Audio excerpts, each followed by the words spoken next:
Feel those parts of you that are seated in the chair, on the floor. And feel your feet on the ground. Take a moment to visualize the energy of your feet going all the way down into the earth, no matter how far down it is. We are on the earth, and she is supporting us in everything we do. And we offer gratitude for the energy of the earth, which hosts us here. And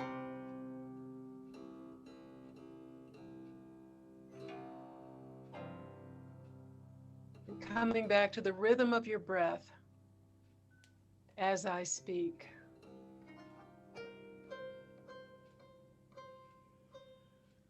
Bring your attention to the center of your chest, your heart center, and feel a golden ball of light. It might be very small for you, or it might be the size of a baseball. It might be larger than your physical body. Whatever you get is perfect for you. A golden ball of light in your heart center. And as you visualize it, it enlivens your body, bringing a higher frequency of light just by calling it to your attention.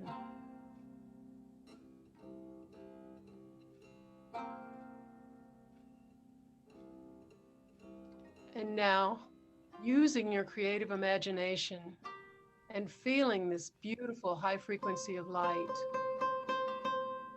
see it traveling, feel it traveling down through your body, down through your legs and feet, and down into the earth. Visualize as it expands into the earth and connects with the magnetic field of the earth. Breathing in and breathing out.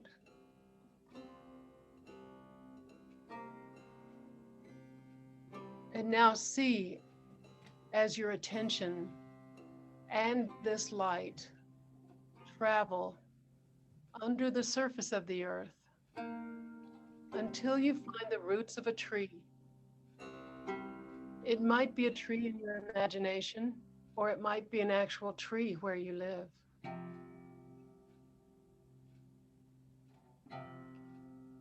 But allow yourself to enjoy this exploration, feeling the roots of the tree, the energy.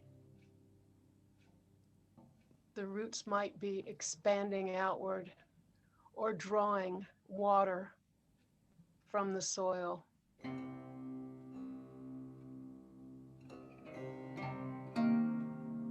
Just experience those biological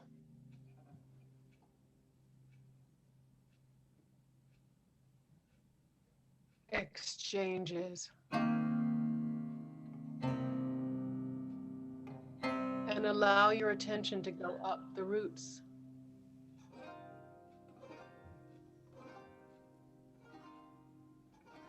Up the roots into the core of the tree, the trunk of the tree. And taking just a minute to share your awareness with the awareness of the tree. Feeling whatever you feel.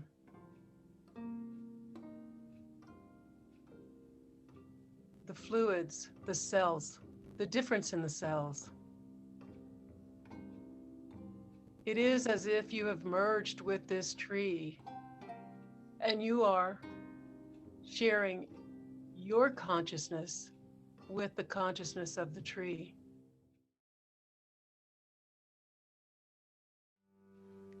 The tree is one of my favorite images. And I happen to have one right here.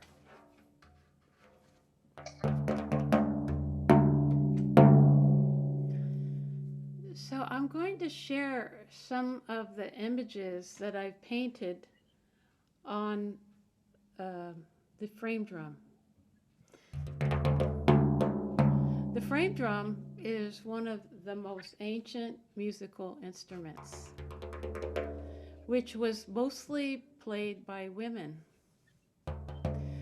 In modern times, it was mostly men that played drums, but in more modern times, you know, women have been playing drums. But there was a whole history of about 1,500 years where the whole history of women and drumming was lost until this woman, Lane Redmond, I'm looking for her book.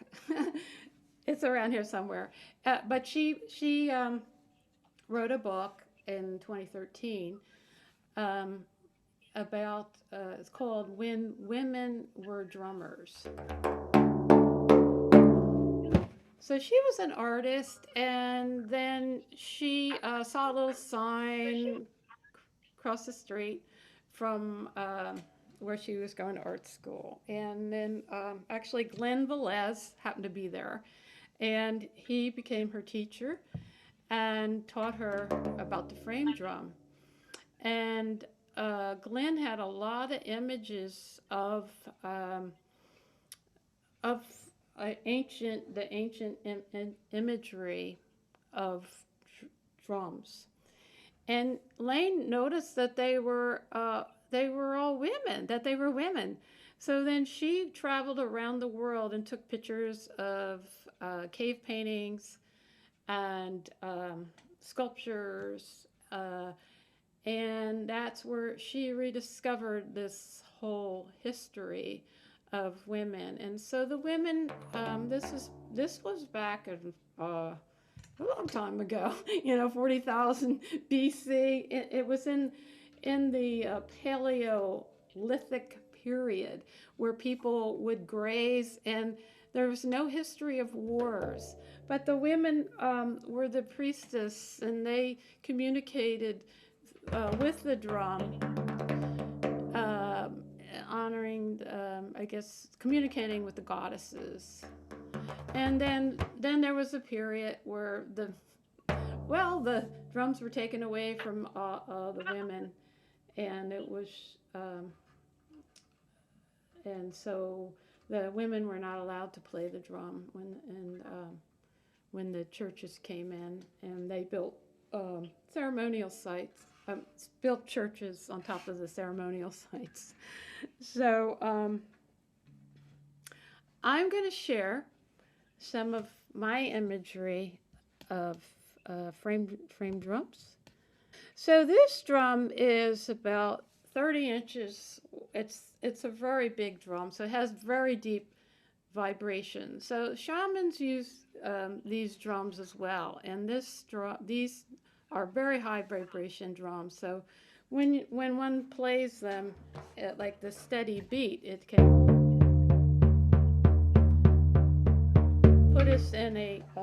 put one in a trance to travel to other dimensions. But I'm fascinated with the hand and the tree. So here is an image of one of my tree images, and you'll see how I put it within the image, like here's a woman in there.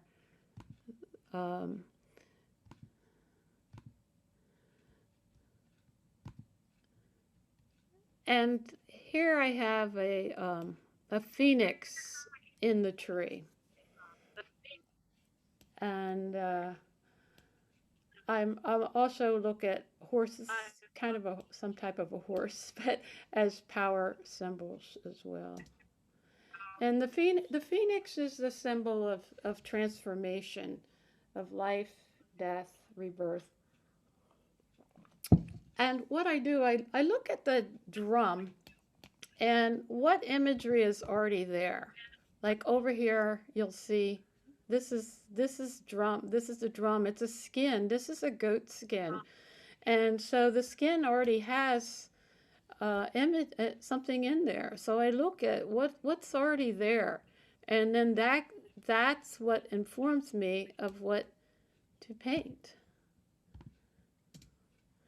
Now, this is more like a teenager Phoenix gal.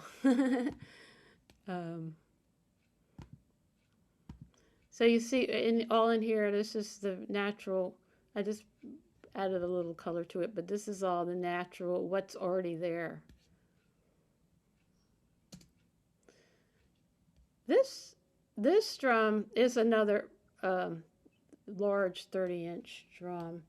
And this was a commission, and the person wanted a lot of things. She wanted like a hummingbird, a feather, what do you call that? Dragonfly, grasshopper, snakes, a horse, white horse with her friend who's deceased, and sun and the moon, and bees, and a butterfly. I'll bring up the butterfly.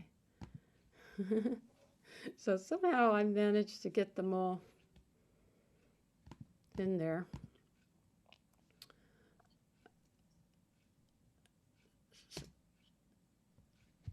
This one, my mermaid ended up, I'd say, being more like a crone. So these ceremonies were for different, passages of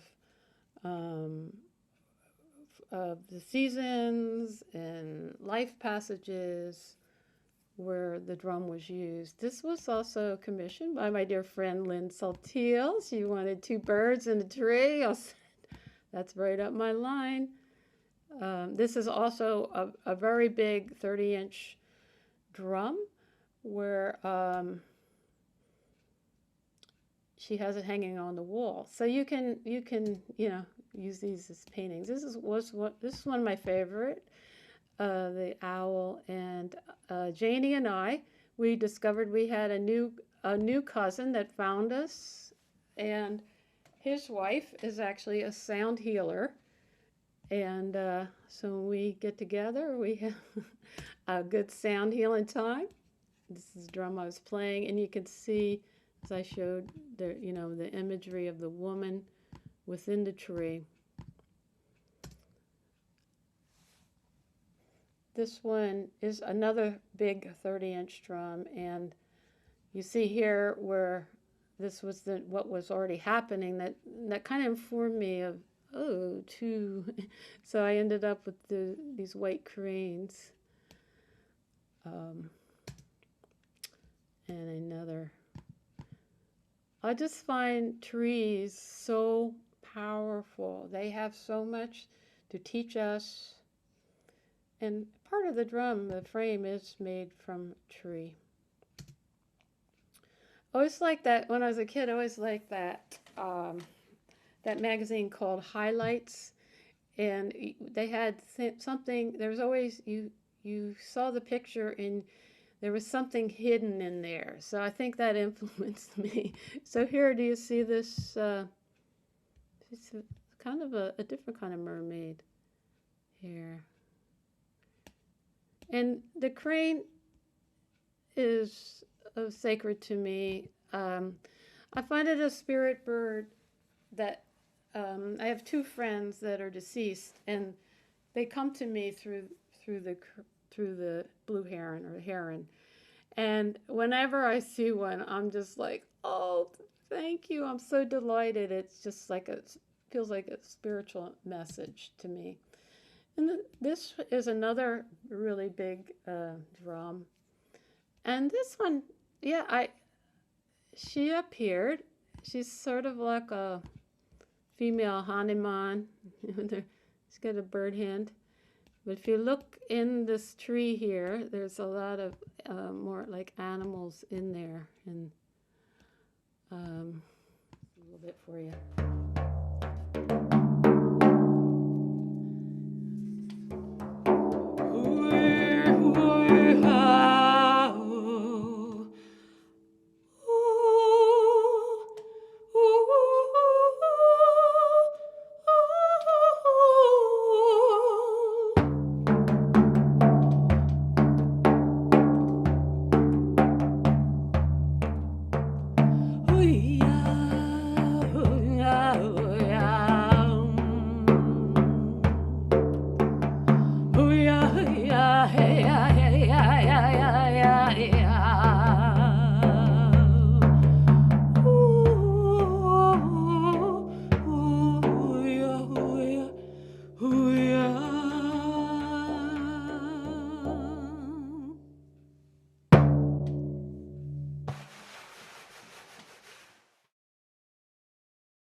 back in, I think it was 2001, I was going through a life transition, actually before then. And I left my family's greeting card and gift shop business and looking for any work with music, because that was the only other skill I had. So I was in a greeting card and gift shop family business. I left, taking on all kinds of explorations into the musical world. And this thing called a hung fell into my lap out of Switzerland. And this was the PanArt Hang that set off this kind of revolution of metal flying saucer shaped instruments that you can make sound on actually both sides. And and then after that, so I started to sell them, and I sold them to nearly 300 people during 2002 to 2007, and kind of put me on the map in a way. And what a pleasure to go from selling things that I never really enjoyed selling. I always like dealing with people. And then I can give I could sell something that was immense pleasure, and one could actually, the vibrations that come from an instrument like this are pretty extraordinary. Makes you feel good. So another instrument that I learned that came into my life was called a shruti box. And for those of you who may not know, it's a drone instrument out of India. It's related to the harmonium. And these levers, behind each lever is a note. And these are, for the most part, Western octave chromatic scales. And so this one is an F octave box. The one I have on the side over here is a double C octave box, and attached to it is a foot pedal. So I will actually change the levers on this to a D and an A. And it sounds like.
I don't remember what year it was, but I was sitting in an airport, I think it was in Colorado,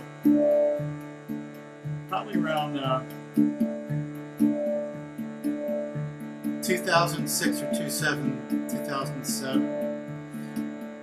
And I was playing in the airport, and I called it the airport song. While I was sitting around, I took this out.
Okay, so the hung is a pretty controversial instrument.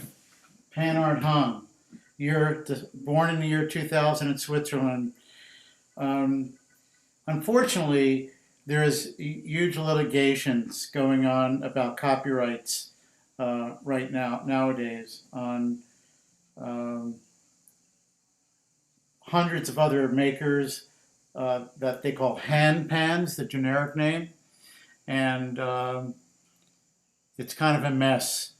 Here, the founders, the creators, birthed this thing, and they said, "Go ahead, do it your way." And then people started to do it their way, and something else happened, and now it's in court battles. But I don't follow that. I know about it, but I prefer to spend time playing them. This is one from Greece called the Tiflis, Tiflis, and it's from called a low F pygmy scale.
Thank you.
This is a Pantheon steel halo out of Missouri.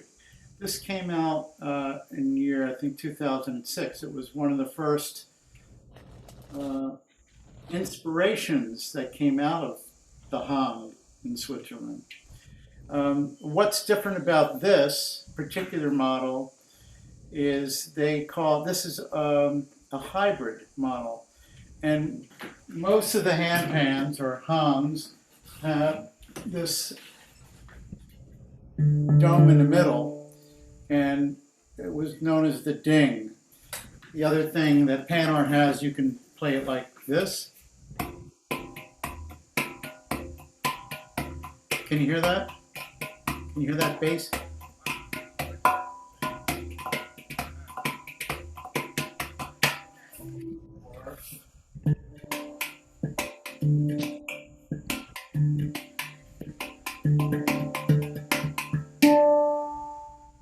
So it was pretty versatile what you could do with this, and when it came out in 2000, there was nothing like it.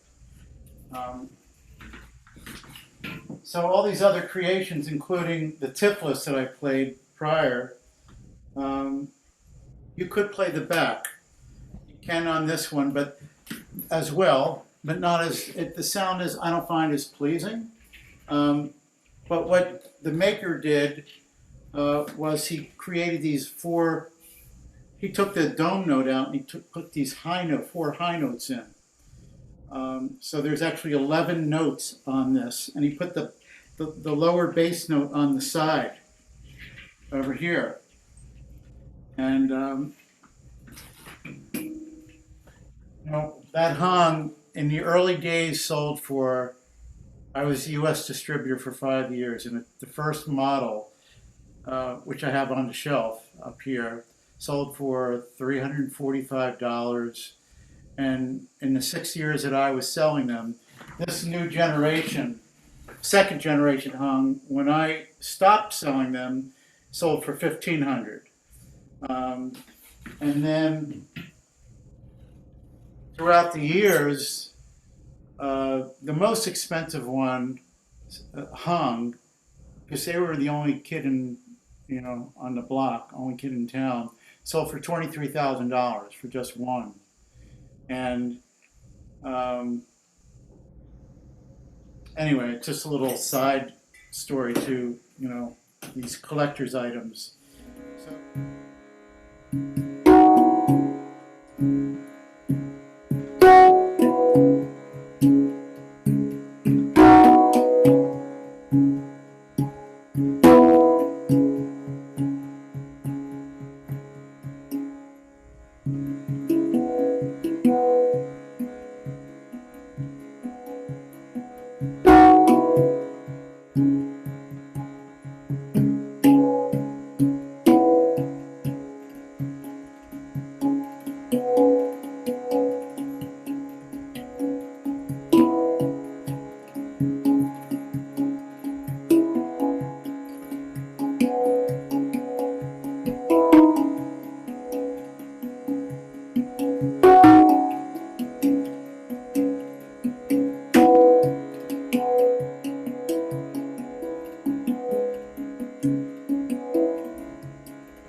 This was a project that began about 8 months ago, and I came across this instrument, which is it's called a SYLPHYO. It's made in France. It's an electronic wind instrument. It's got a little screen on the back, and its job is not to make sound, but it's to send a stream of data to a computer, and the computer turns that into sound. These are called virtual instruments, and I got the idea in my head that I could start preserving the sound of Native American flutes. I have about 300 flutes. Some of them are unique, historic instruments, one of a kind, very valuable. I can't take them around the world to workshops and performances because I'm afraid they're going to be damaged or lost. So I've started recording those sounds into my computer and making virtual instruments for, so far I've got 9 flutes. And also, I mean, the other thing is that this instrument can play the sound of any instrument, like a cello or French horn, or this whole range of instruments that are that don't exist in the real world. They're virtual instruments that have been created just in the virtual world. But I'll give you a sample of one of the sounds. This is a flute. This is a fairly traditional flute I recorded.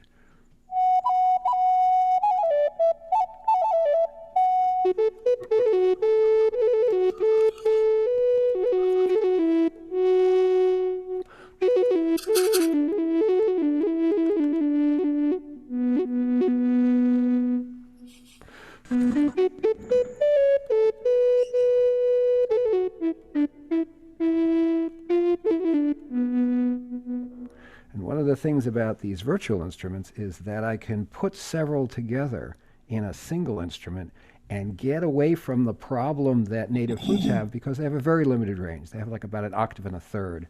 So I can.